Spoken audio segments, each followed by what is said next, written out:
Praise the lord.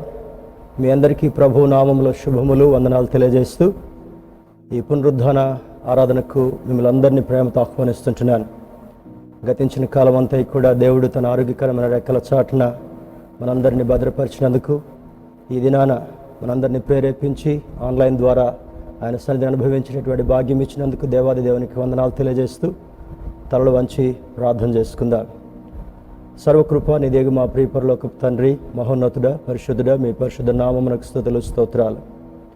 గతించిన దినములన్నింటిలో కూడా ప్రభా మీ ఆరోగ్యకరమైన రెక్కల చాటున మమ్మల్ని భద్రపరిచి ఈ ఉదయకాలపు పునరుద్ధనారాధనలో పాల్గొనేటటువంటి యోగ్యత, ధన్యత మా అందరికీ ఇచ్చినందుకు వందనాలు తెలియజేస్తున్నాం. రాఫా దేవుడిగా మమ్మల్ని స్వస్థపరుస్తూ, తండ్రి మీరే మా తల్లి తండ్రి దైవమై ఉండి ప్రతి విధమైనటువంటి అవసరతలు తీరుస్తూ ఆనాడు చేసినటువంటి వాగ్దానాన్ని బట్టి మీ రెక్కల చాటున మాకు ఆశ్రయం కల్పించి సురక్షితంగా క్షేమంగా ఉంచినందుకు వందనాలు తెలియజేస్తున్నాం.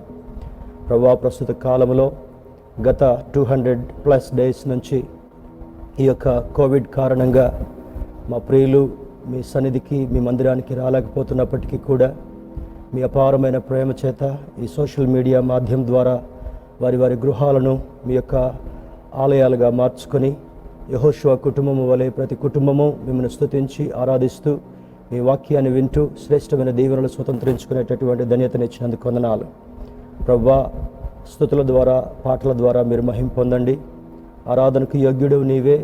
మా స్తుతులపై ఆసీనుడవుగా ఉండి మా స్తుతులను స్వీకరించి శ్రేష్టమైన దీవెనలు మాకు అనుగ్రహించమని ప్రార్థిస్తున్నాం.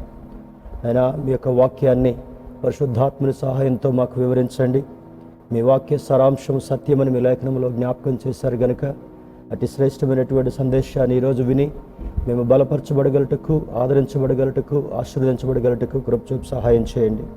ఈ ఆన్లైన్ ద్వారా ఎంతమంది మా ప్రియులు ఈ యొక్క ప్రోగ్రాంలో కనెక్ట్ అయి ఉన్నారో వారందరినీ మీరు దర్శించి దీవించండి. కరెంటు ద్వారా కానీ, నెట్ ఇష్యూస్ వల్ల కానీ ఎటువంటి తొందరలు కలగకుండా ఈ కార్యక్రమం ప్రారంభం నుండి ముగింపు వరకు దీవెనకరంగా జరిపించి మహిమ పొందమని యేసుక్రీస్తు వారి పరిశుద్ధ నామములో అడిగి వేడుకొంచున్నాం తండ్రి, ఆమేన్. ఈ సమయంలో కోయర్ వారితో కలిసి కొన్ని పాటలు పాడుతూ దేవుని స్తుతిద్దాం. స్తుతి చేయుట యథార్థవంతులకు శోభస్కరమని లేఖనంలో సెలవుబడింది కనుక వారితో కలిసి మనందరము పాడదాం, దేవుని స్తుతిద్దాం, ఆరాధిద్దాం. ఆ తదుపరి దేవుని యొక్క వాక్య భాగాన్ని మనం ధ్యానం చేసుకుని దైవాశీర్వాదాలు పొందుకుందాం. Let us worship our Lord with the choir.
Praise Lord. అందరికీ వందనాలు. ఈ ఆరాధనలో భాగంగా మొదటిగా అన్ని నామముల కన్నా పైనామము యేసుని నామము అనే పాటని పాడుకుందాం. అందరికి వచ్చిన పాట గట్టిగా చప్పట్లు కొట్టుకుంటూ దేవుని ఆరాధిస్తూ ఈ లిరిక్స్ని విశ్వసిస్తూ ఈ పాటను పాడుకుందాం. అన్ని నామముల కన్నా పైనామము యేసుని నామము.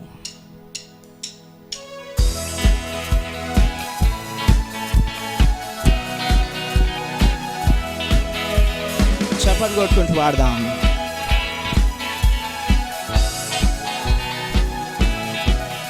అన్ని నామముల కన్నా పైనామము యేసుని నామము. ఎన్ని తరములకైనా ఘనపరచదగిన క్రీస్తేసు నామము. అన్ని నామముల కన్నా పైనామము యేసుని నామము. తరములకైనా ఘనపరచదగినది క్రీస్తేసు నామము. యేసు నామము జయం జయము, సాతాను శక్తులు లయం లయము.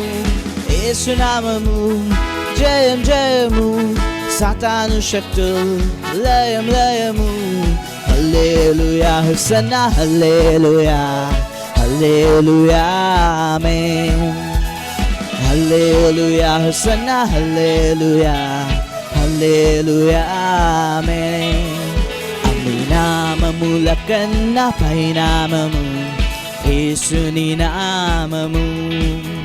ఎన్ని తరములకైనా ఘనపరచదగినది క్రీస్తేసు నామము. చప్పట్లు కొడదాం.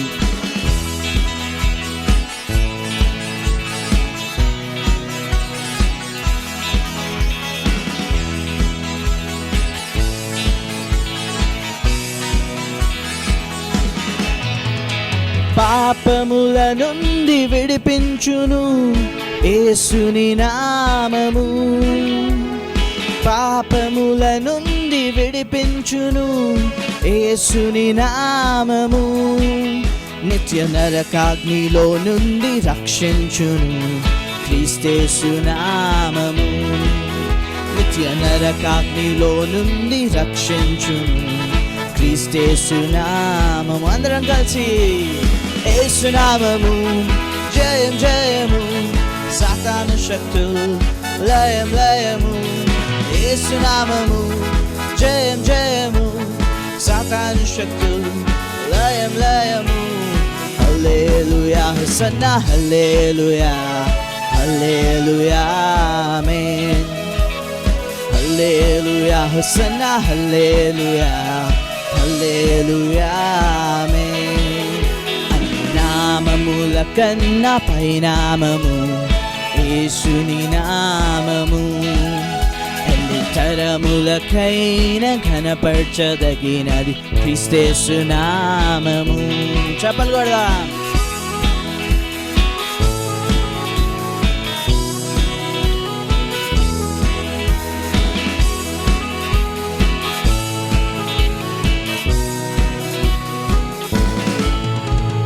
శరీర వ్యాధులన్నీ బాగు చేయును నజరేయుడైన యేసు నామము.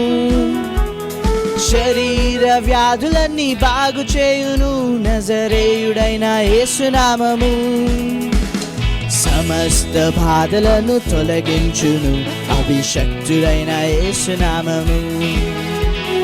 సమస్త బాధలను తొలగించును అభిషక్తుడైన యేసు నామము. అందరం కలిసి యేసు నామము జయం జయము, సాతాను శక్తులు లయం లయము. యేసు నామము జయం జయము, సాతాను శక్తులు లయం లయము. హల్లెలూయా హోసన్నా హల్లెలూయా హల్లెలూయా ఆమేన్. హల్లెలూయా హోసన్నా హల్లెలూయా హల్లెలూయా ఆమేన్. అన్ని నామముల కన్నా పైనామము యేసుని నామము. ఎన్ని తరములకైనా ఘనపరచదగినది క్రీస్తేసు నామము. గట్టి చప్పట్లు కొడదాం.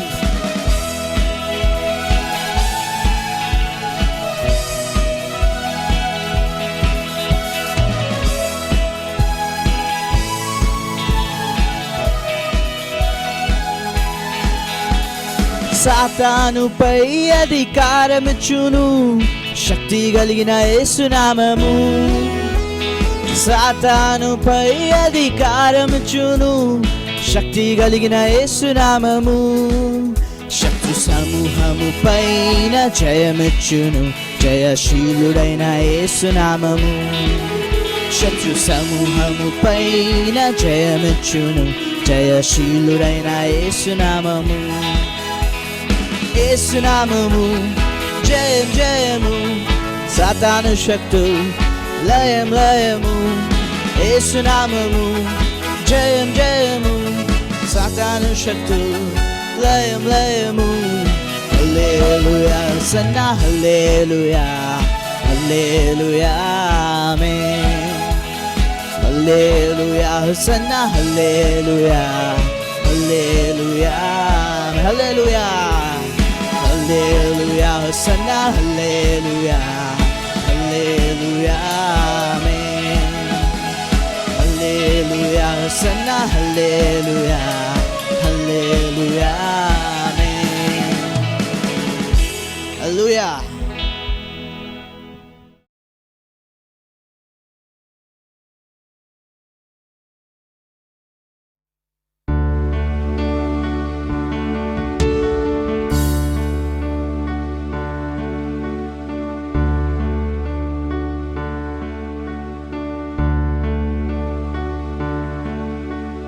మంచి స్నేహితుని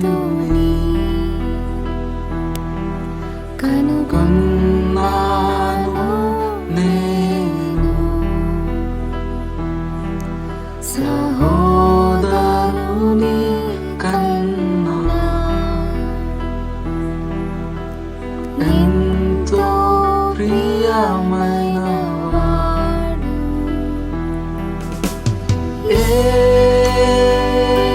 యేసు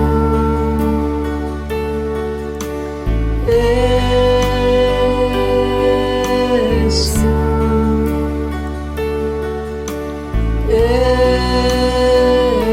యేసు స్నేహితుడా.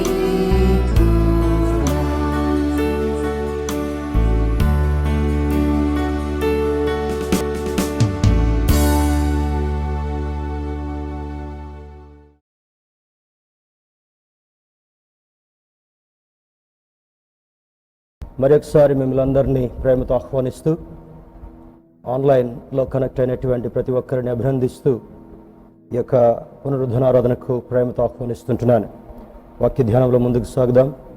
ఇంతవరకు స్తుతుల ద్వారా మహిమ పొందిన దేవుడు వాక్య భాగము నుండి మనతో మాట్లాడినట్లుగా శ్రద్ధగా దేవుని యొక్క వాక్యాన్ని తెరచి చదువుకొని మరి ముందుకు సాగుదాం. ఈనాటి ధ్యానాంశము he binds the wounds, he binds the wounds, గాయములను కట్టువాడు అనేటటువంటి శీర్షికను ఆధారం చేసుకుని కొద్ది నిమిషాలు దేవుని యొక్క వాక్యాన్ని ధ్యానం చేసుకుందాం. గాయములను కట్టువాడు. నూతన నిబంధన గ్రంథము నుండి లూకా సువార్త 10వ అధ్యాయము 34వ వచనాన్ని చదువుకుందాం. Gospel of Luke chapter 10 verse 34. Luke chapter 10 verse 34. లూకా సువార్త 10వ అధ్యాయము 34వ వచనాన్ని చదువుకుందాం. అతడు పడియున్న చోటికి వచ్చి అతనిని చూచి అతని మీద జాలిపడి దగ్గరకు పోయి నూనెయు ద్రాక్షరసమును పోసి అతని గాయములను కట్టి తన వాహనం మీద ఎక్కించి ఒక పూటకోళ్ల వాని ఇంటికి తీసుకుని పోయి అతని పరామర్శించెను. ఈ సందర్భము క్రైస్తవులమైనటువంటి మనందరికీ కూడా చాలా సుపరిచితమైనటువంటి ఒక సందేశం. దీన్ని పారబుల్ ఆఫ్ గుడ్ సమారిటన్, మరి మంచి సమరయుడు అనేటటువంటి ఆ వ్యక్తిని గురించి యేసుక్రీస్తు ప్రభువారు చెప్పినటువంటి ఉపమానంగా మనకు అర్థమవుతుంటా ఉంది. కానీ ఈ దినాన పరిశుద్ధాత్మ దేవుడు ఈ ఉపమానం ద్వారా మనతో ఏం మాట్లాడినై ఉన్నాడు, ఈ గాయములను కట్టువాడు అనేటటువంటి దానికి అర్థం ఏంటి అని చూసి దేవుని యొక్క దీవెనలో స్వతంత్రించుకుందాం. Let us carefully meditate God's word this morning. మరి దీన్ని ఇంగ్లీష్లో కూడా ఒకసారి చూసి ముందుకు సాగుదాం. ఇంగ్లీష్ ట్రాన్స్లేషన్ NIV మనం గమనిస్తే, so he went to him and bandaged his wounds, pouring on oil and wine, and he set him on his own animal, brought him to an inn, and took care of him. ఒక చక్కని దీవెనకరమైనటువంటి సన్నివేశం ఇది. సమరయుడు ఒక మనుష్యుడు అని చెప్పబడుతున్నప్పటికీ కూడా ఈ సమరయుడు ఎవరికి సాదృశ్యంగా ఉన్నాడు, అతడు చేసేటటువంటి ఆ యొక్క ఆశీర్వాద కార్యం ఏంటి అని కూడా ఆ కోణంలో కూడా మనం చూసేటటువంటి ప్రయత్నం చేద్దాం. ఇక్కడ యేసుక్రీస్తు ప్రభువారితో 25వ వచనంలో ధర్మశాస్త్రోపదేశకుడు లేచి, బోధకుడా, నిత్య జీవనకు వారసునగుటకు నేను ఏమి చేయవలనని ఆయనను శోధించుచూ అడిగాను. మరి మనం బైబిల్ క్లాస్లో కూడా నేర్చుకుంటున్నాం, యేసుక్రీస్తు ప్రభువారిని ఈ లోకంలోనికి ఆయన నరావతారిగా పంపిన తర్వాత దేవుని యొక్క చిత్తాన్ని నెరవేర్చేటటువంటి దాని భాగంలో ఆయన మరి కన్య మరియకు యోసేపు యొక్క దంపతులకు జన్మించినటువంటి వాడుగా ఉన్నట్లుగా మనం గమనించాం. ఆయన పెరిగి పెద్దవాడై తన బాల్య దశ నుండి కూడా ఆలయానికి వెళ్ళినప్పుడల్లా కూడా ఆయన మాట్లాడేటటువంటి మాటలు శాస్త్రులకు, పరిసయ్యులకు, పెద్దవాళ్లకు, ధర్మశాస్త్రాన్ని బాగా క్షుణ్ణంగా పఠించినటువంటి వారికి కూడా ఆశ్చర్యాన్ని కల్పించేవిగా ఉన్నాయి. మరి ఆయన 3.5 సంవత్సరాలు ఈ పరిచర్య చేస్తున్నటువంటి దినాల్లో కూడా ఒక నరుడుగా, ఒక దైవ కుమారుడిగా ఆయన తండ్రి యొక్క చిత్తాన్ని నెరవేర్చినటువంటి వాడుగా, నరులు సహజంగా ఎటువంటి స్థితిగతులను ఎక్స్పీరియన్స్ చేస్తారో వాటికి ఎక్స్పోజ్ అవుతూ ఆయన ఇటు సంపూర్ణమైనటువంటి మానవుడిగా, అటు సంపూర్ణమైనటువంటి దైవ కుమారుడిగా దేవుని యొక్క చిత్తాన్ని నెరవేర్చినటువంటి వాడుగా ఉన్నట్లుగా ఈ సువార్తలు మనకు బోధిస్తుంటున్నాయి. ఇందులో భాగంగానే ఒక ధర్మశాస్త్రోపదేశకుడు ఆయనను దర్శించి ఎక్కడ శోధిస్తూ అడుగుతున్నాడంట. ఏమని అడుగుతున్నాడు? మరి నిత్య జీవమునకు వారసుడినగుటకు నేనేమి చేయవలనని ఆయనను శోధించవచ్చును. అంటే యేసుక్రీస్తు ప్రభువారి దగ్గరికి ఆయన మాటలు వినాలని కొందరు వచ్చేవారు, ఆయన ద్వారా స్వస్థతలు పొందాలని కొందరు వచ్చేటటువంటి వారు, ఆయన ద్వారా వారికి ఉన్నటువంటి స్థితిగతులను చక్కపరుచుకొని ఆశీర్వాదవంతులుగా ఉండాలని కొంతమంది వచ్చేటటువంటి వారు. కానీ ఇతన్ని ఏదో రకంగా ఇబ్బంది పెట్టి ఈ శాస్త్రులు, పరిసయ్యులు అనేటటువంటి వారు మరి క్రిటిసిజంతో ఎక్కడ దొరుకుతాడా, ఎక్కడ తప్పు దొరుకుతుందా, ఆయన బోధించేటటువంటి బోధలో కానీ ధర్మశాస్త్రానికి కానీ ఎటువంటి క్లాష్ వస్తుందా అనేటటువంటి ఉద్దేశం చేత మరి శోధిస్తూ ఒక మాట అడుగుతున్నాడు. అందుకు ఆయన ధర్మశాస్త్రం అందేమి వ్రాయబడి ఉన్నది, నీవేమి చదువుతున్నావు అతడు అడగగా, అతడు నీ దేవుడైన ప్రభువును నీ పూర్ణ హృదయంతోనూ, నీ పూర్ణ మనసుతోనూ, నీ పూర్ణ శక్తితోనూ, నీ పూర్ణ వివేకముతోనూ ప్రేమింపవలననియు, నిన్ను వలె నీ పొరుగు వారిని ప్రేమింపవలననియు వ్రాయబడి ఉందని చెప్పాను. అప్పుడు యేసుక్రీస్తు ప్రభువారు అంటున్నాడు, అందుకు ఆయన, నువ్వు చక్కగా చెప్పావని అంటాడు. చూడు, సరిగా ఉత్తరం ఇచ్చితివి, అలాగు చేయము, అప్పుడు జీవించదవని అతనితో చెప్పాను. అంటే నీ పూర్ణ హృదయంతో, నీ పూర్ణ ఆత్మతో, నీ పూర్ణ వివేకముతో నీ దేవుడిని సేవించాలని చెప్పిన తర్వాత నిన్ను వలె నీ పొరుగు వారిని ప్రేమించాలి అనేటటువంటిది అక్కడ ధర్మశాస్త్రంలో రాయబడినట్లుగా ఆయన చూసి చెప్తాడు. అప్పుడు అంటాడు, నువ్వు సరిగానే చెప్పావు, అలాగూ చేయి, నువ్వు జీవిస్తావు అని అంటాడు. అంటే యేసుక్రీస్తు ప్రభువారు నేర్పించినటువంటి కొన్ని ప్రిన్సిపల్స్లో భాగంగా నిన్ను నీవు ఏ విధంగా ప్రేమించుకుంటున్నావో నీ పొరుగు వారిని కూడా అదే ఆలోచనతో, అదే మనస్తత్వంతో, అదే దృక్పథంతో ప్రేమించినప్పుడు దేవుని యందు నీవు ఒక మంచి వ్యక్తిగా కనబడడం మాత్రమే కాకుండా, స్వనీతికి దూరమయ్యేటటువంటి వాడుగా మాత్రమే కాకుండా, దేవుని యొక్క మాటను జవదాటకుండా నడిచేటటువంటి వాడుగా ఉంటావని ఈ లేఖనం యొక్క అంతరార్థమై ఉంటా ఉంది. ఆ తర్వాత అంటాడు, మరి అవును కానీ నా పొరుగు వాడెవడని యేసుని అడిగాను. ఇక్కడ ఈ ఉపమానం స్టార్ట్ అవుతుంటా ఉంది. అయితే మరి యేసుక్రీస్తు ప్రభువారితో ధర్మశాస్త్రోపదేశకుడు ఈ విధంగా తర్కిస్తూ, మాట్లాడుతూ, శోధిస్తూ అడుగుతున్నప్పుడు యేసుక్రీస్తు ప్రభువారు చక్కని బ్యాలెన్స్డ్ ఆన్సర్స్ చెప్తున్నటువంటి స్థితి ఇక్కడ మనకు అర్థమవుతుంటా ఉంది.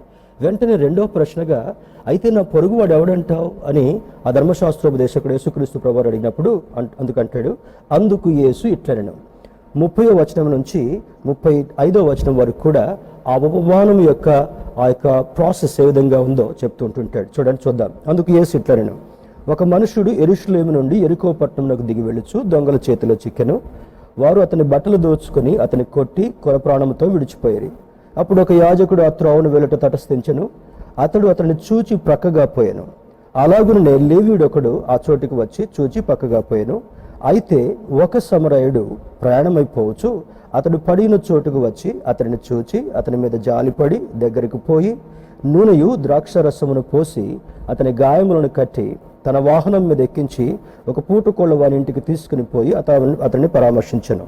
అదంతా చెప్పిన తర్వాత అతనికి ఎంత ఖర్చు పెడతాడో ఆ సత్రం యొక్క యజమాని, నేను తిరిగి వచ్చిన తర్వాత అవన్నీ ఇస్తానని చెప్పిన తర్వాత 37వ వచనం అంటాడు. చూడండి, అతడు అతని మీద జాలి పడిన వాడే అన్నాడు. అందుకు యేసు, నువ్వు వెళ్ళి అలాగూ చేయమని అతనితో చెప్పాను. నీ పొరుగువాడు ఎవడు అని అడిగినప్పుడు ఈ యేసుక్రీస్తు ప్రభువారు ఆ ధర్మశాస్త్రోపదేశకునితో ఈ ఉపమానం చెప్తూ అంటాడు, ఒక వ్యక్తి తన ప్రయాణంలో ముందుకు సాగుతున్నాడు, యెరూషలేము నుండి యెరికో పట్టణానికి వెళుతున్నాడు అనేటటువంటి విషయం చెప్తాడు. సహజంగా యెరూషలేము గురించి మనకు తెలుసు. యెరూషలేముని దేవుడు ప్రేమించాడు. యెరూషలేము వాసులందరినీ కూడా ఆయనకు ప్రియమైనటువంటి వారిగా ఎంచుకున్నాడు. ఇశ్రాయేలు జనాంగం, యాకోబు సంతతి వారందరినీ కూడా అబ్రహాము, ఇస్సాకు, యాకోబు, ఆ యాకోబు తర్వాత 12 గోత్రాల్లో ఉన్నటువంటి వారు, ఆ యాకోబు వంశం నుండి వచ్చినటువంటి వారిని ఆయన ప్రేమించడం మాత్రమే కాకుండా ఆ వంశావళిలో యేసుక్రీస్తు ప్రభువారు జన్మించినట్టుగా కూడా మనకు అర్థమవుతుంటా ఉంది. అయితే ఇక్కడ యెరూషలేము ఆశీర్వాదానికి చిహ్నంగా కనబడుతుంటా ఉంది. మరి కొన్ని వేల సంవత్సరాల నుంచి కూడా యెరూషలేము కొన్ని సందర్భాల్లో కొంతమంది రాజుల చేత మరి దండెత్తబడి దాన్ని కొంచెం పాడు చేయాలని ప్రయత్నించినప్పటికీ కూడా దేవుని యొక్క ఔన్నత్యత, దేవుని యొక్క ప్రేమ యెరూషలేము నుండి దూరం కాకుండా ఆనాటి నుండి ఈనాటి వరకు కూడా యెరూషలేముకి ఒక అగ్రపీఠాన్ని దేవుడిచ్చినట్లుగా మనకి హిస్టరీ కూడా తెలియజేస్తుంటా ఉంది. అయితే యెరూషలేము ఆశీర్వాదపు స్థలానికి చిహ్నంగా ఉన్నప్పుడు ఎరికో అనేటటువంటిది ఒక శాపగ్రస్తమైనటువంటి స్థలంగా కూడా బైబిల్ మనకు వర్ణిస్తుంటా ఉంది. జక్కయ్య అనే విషయం కూడా ఆ ఎరికో గుండా వెళుతున్నప్పుడు సుంకపు గుత్తదారుడైనటువంటి జక్కయ్య అనేటటువంటి మాట మనం వింటాం ఇదే సువార్త భాగంలో. అయితే ఆశీర్వాదపు స్థలం నుండి మరి శాపగ్రస్తమైనటువంటి స్థలానికి వెళ్ళేటటువంటి వారు. దీని నుంచి కూడా మనకు అర్థం కావాలి. ఇప్పుడు మనం ఎందుకు చెప్తున్నాడంటే, యేసును అంగీకరించినటువంటి వారు, ఆయన మాట ప్రకారం జీవించేటటువంటి వారు, ఆయనతో నడుస్తూ ఆయన జీవించమన్నట్టుగా జీవించినప్పుడు ఆశీర్వాదానికి వారసులం అవుతామని బైబిల్ బోధిస్తుంటా ఉంది. కానీ ఈనాడు మానవుళ్ళు చాలామంది దేవుని యొక్క మాటలు పడిచెవిని పెట్టి వారి ఇష్టానుసారంగా జీవించేటటువంటి వారుగా ఉన్నారు. అయితే ఈ వ్యక్తి కూడా ఆశీర్వాదపు స్థలం నుండి తనకిష్టమైనటువంటి ఆలోచనను బట్టి ఎరికో అనేటటువంటి పట్టణానికి ప్రయాణం వెళుతున్నప్పుడు మార్గ మధ్యంలో దొంగలు తటస్థించి ఆ వ్యక్తిని బాగా కొట్టి తన దగ్గర ఉన్నటువంటి వాటి అంతటిని కూడా దోచుకొని అతని కొరప్రాణంతో అక్కడ పారవేసి వెళ్ళిపోయారు. అంటే ఆల్మోస్ట్ ఇక లాస్ట్ స్టేజ్లో ఉన్నట్టుగా మనకు అర్థమవుతుంటా ఉంది. అయితే ఆ మార్గము గుండా మొట్టమొదట ఎవరు వెళ్తున్నారో చూద్దాం. అప్పుడు ఒక యాజకుడు ఆ త్రోవను వెళ్ళడం తటస్థించను. యాజకుడు అంటే దేవుని యొక్క ప్రతినిధిగా ఉండవలసినటువంటి వాడు, దేవుని యొక్క విలువలను బోధించేటటువంటి వాడు.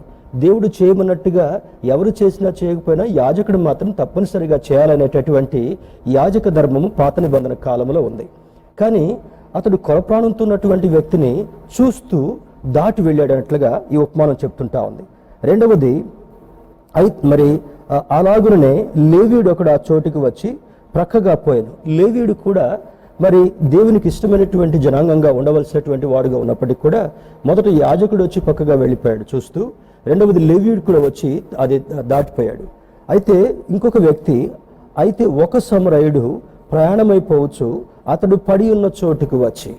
దేవుని బిడ్డలారా, సమరయులు ఆ దినాల్లో అంత గుర్తింపు కలిగినటువంటి వ్యక్తులు కాదు, ఒక తక్కువ జాతికి చెందినటువంటి వాళ్ళు.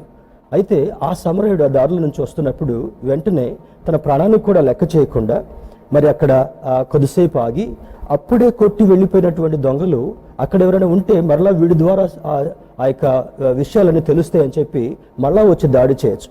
తన ప్రాణాన్ని కూడా లెక్క చేయకుండా మరి ఆ యొక్క వ్యక్తి అక్కడ ఆగి తన వెళుతున్నటువంటి వాహనం, ఆ దినాల్లో గాడిదను వాహనంగా, కంచర గాడిదను వాహనంగా వాడేటటువంటి వారు వర్తకులు, దిగి ఆ వ్యక్తిని పరామర్శించి ఏమేం చేశాడో, అది చేసినటువంటి కార్యము ఎవరిలో మిళితమై ఉన్నాయో ఈరోజు మనం అర్థం చేసుకునేటటువంటి ప్రయత్నం చేద్దాం. నీవు కూడా అలాగునే చేయమని 37వ వచనం చెప్పాడు కదా. అదేవిధంగా చూడండి, యాజకులు చేయలేనటువంటి కార్యాన్ని, ఒక లేవి వంశం వాడు చేయలేనటువంటి కార్యాన్ని ఈ మంచి సమరయుడు ఎలా చేశాడు అనేటటువంటి దాన్ని చూసినప్పుడు ఇందులో ఆశ్చర్యకరమైనటువంటి కొన్ని విషయాలు ఉన్నాయి. మొదటగా ఆ సమరయుడు చేసినటువంటి కార్యం ఏంటంటే, హీ సా హిమ్, అతన్ని చూచాడు. మొదటి ఇద్దరు కూడా చూచుకుంటూ దాటి వెళ్ళారు, కానీ ఈ సమరయుడు అక్కడ ఆగాడు. He saw him. రెండవది, he had compassion on him, అతని మీద జాలి కలిగినటువంటి వాడుగా తన యొక్క వ్యక్తిత్వాన్ని వ్యక్తపరుస్తుంటున్నాడు. మరి మూడవది, he went close to him. మొదటి ఇద్దరు దాటిపోయినట్లుగా ఒకవేళ ఇక్కడ ఆగితే మరలా ఎవరైనా నన్ను చూస్తే ఇతన్ని నేనే కొట్టారనేటటువంటి నింద నెమ్మదికి రావచ్చు అనేటటువంటి ఆ భయం కూడా లేకుండా అతనికి దగ్గరగా సమీపంగా వెళ్ళాడు. He went close to him. నాలుగవది, he applied oil and wine. దేవుని బిడ్డలారా, బైబిల్లో ఉన్నటువంటి ఈ రెండు పదార్థాలకు ఉన్నటువంటి విలువ ఏంటంటే, ఆయిల్ అది నూనె దేవుని యొక్క మాటకు పోల్చబడుతుంటా ఉంది, దేవుని యొక్క అభిషేకానికి సాదృశ్యంగా కనబడుతుంటా ఉంది. మూడవది మరి వైన్, రెండవది వైన్. ఈ వైన్ కూడా గాయములు, ఆ దినాల్లో ఎవరికైనా గాయం కలిగితే ఆ నూనెతో తుడిచిన తర్వాత ద్రాక్ష అది పెట్టి కట్లు కట్టేటటువంటి వారు. So grape has got an ingredient to heal the wounds. ఈ యొక్క ద్రాక్ష రసాన్ని కూడా అతని మీద పెట్టి ఆ గాయాలని తన దగ్గర ఉన్నటువంటి కొన్ని క్లాత్స్ తీసాడో, లేకపోతే తన వస్తువుల్ని, తన యొక్క బట్టల్ని చింపివేసేసి అతని కట్లు కట్టాడో, మొత్తానికి ఫస్ట్ ఎయిడ్ చేశాడు. He applied oil and wine. మరి 5వది, he set him on his donkey. తాను ప్రయాణం చేయవలసినటువంటి వాహనం మీద నుంచి తాను దిగి ఈ నిస్సహాయ స్థితిలో ఉన్నటువంటి వ్యక్తిని, ఆల్మోస్ట్ ఫెయింట్ అయిపోయినటువంటి ఈ వ్యక్తిని నెమ్మదిగా లేపి ఆ గాడిద మీద కూర్చోబెట్టి తన్ను పట్టుకొని ఆ గాడిద మీద నెమ్మదిగా తీసుకొని ఒక పూటకోళ్ళ వాని ఇంటికి, అనగా సత్రంలోకి తీసుకుని వెళ్ళారు. మరి he took him to the in, he took care of him. అతని యందు జాగ్రత్త వహించినటువంటి వాడుగా ఉంటూ అంటాడు, బాబు ఈ వ్యక్తి నాకు సంబంధించినటువంటి వాడే, ఇతనికి ఏం కావాలో నువ్వు ఆహారం పెట్టు, వైద్యం చేయించు, ఏదైనా చేయి, నేను తిరిగి వచ్చేటప్పుడు I will pay the entire due అని చెప్తాడు. దేవుని బిడ్డలారా, ఇందులో ఉన్నటువంటి ఒక ఆత్మీయ కోణాన్ని కూడా మనం చూసేటటువంటి ప్రయత్నం చేద్దాం. ఆయిల్, ఈ యొక్క నూనె అనేటటువంటిది చూడండి, సహజంగా మనకి ఏదైనా దెబ్బ తగిలినా, బ్రూయిజెస్ అయినా కూడా, కింద పడి ఏదైనా దుమ్ము కొట్టుకున్నా కూడా వెంటనే గ్రామాల్లో ఏం చేస్తారంటే కొబ్బరి నూనె తీసుకొచ్చి ఆ గాయం మీద రాస్తారు. అంటే ఆ మంట కొంచెం తగ్గుతుంటా ఉంది, ఆ పీల్ అయిపోయినటువంటి స్కిన్కి ఆ యొక్క బర్నింగ్ సెన్సేషన్ లేకుండా ఆ ఆయిల్ దోహదపడుతుంటా ఉంది. తర్వాత ఆ మురికంతా కూడా కడిగినట్లుగా, దాని మీద ఏది పడినా కూడా జారిపోయేటట్లుగా ఆయిల్ దోహదపడుతుంటా ఉంది. అదేవిధంగా బైబిల్ను చూసినప్పుడు మరి దేవుని యొక్క వాక్యానికి సాదృశ్యంగా చెప్పబడేటటువంటిది oil. He applied oil, he used his love, he has shown his love to this person. ఆ తర్వాత ద్రాక్షరసంతో ఆ యొక్క గాయాలన్నింటినీ కూడా తుడిచివేసి కట్లు కట్టి నెమ్మదిగా అతను తీసుకొచ్చి పరామర్శించి అంటున్నాడు. యేసుక్రీస్తు ప్రభువారి యొక్క జీవితంలో కూడా చూసినప్పుడు ఆయన పంపబడినటువంటి వాడుగా ఉన్నాడు. మరి యాజకులు చేయలేనటువంటిది ఈయన ప్రధాన యాజకుడిగా ఉండి ఏం చేశాడంట, ఒక సమరయుని రూపంలో ఆయన ముందుకు వచ్చి అతన్ని పరామర్శించేటటువంటి వాడుగా ఉన్నాడు, అతనికి గాయాలు కట్టేటటువంటి వాడుగా ఉన్నాడు. మరి నిన్ను వల్ల నీ పొరుగు వారిని ప్రేమించడానికి ఒక గొప్ప నిదర్శనంగా ఈ ఉపమానాన్ని మరి బట్టుబయలుగా చేసి బోధించినటువంటి వాడుగా ఉన్నట్లుగా ఈ లేఖనం మనకు అర్థమవుతుంటా ఉంది. ఆయన గురించి పూర్తి జాగ్రత్త వహించినటువంటి వాడుగా కూడా ఉన్నట్లుగా లేఖనం తెలియజేస్తుంటా ఉంది. ఆ తర్వాత కిందికి వచ్చిన తర్వాత అంటాడు, అందుకు యేసు నీవు వెళ్ళి అలాగూ చేయమని అతనితో చెప్పింది. ఎవరితో చెప్తున్నాడు? ధర్మశాస్త్రోపదేశకుడితో జరుగుతున్నటువంటి సంభాషణలో మరి ఎవరి పొరుగువాడని మరలా యేసుక్రీస్తు ప్రభువారు ధర్మశాస్త్రోపదేశకుని అడుగుతాడు, ధర్మశాస్త్రాన్ని ఉపదేశించేటటువంటి వాడిని.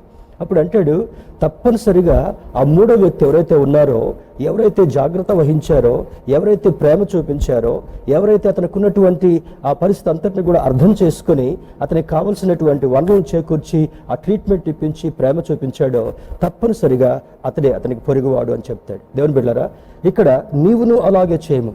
వాక్యాన్ని వినడం మాత్రమే కాకుండా వాక్యాన్ని అర్థం చేసుకుని యేసుక్రీస్తు ప్రభువారు మనల్ని జీవించమన్నట్లుగా జీవించినట్లయితే ఆ వాక్యానికి అర్థవంతమైనటువంటి ఆశీర్వాదం మనకు కలగడం మాత్రమే కాకుండా దేవుడు అంటాడు మన క్రియలను గమనించేటటువంటి దేవుడు.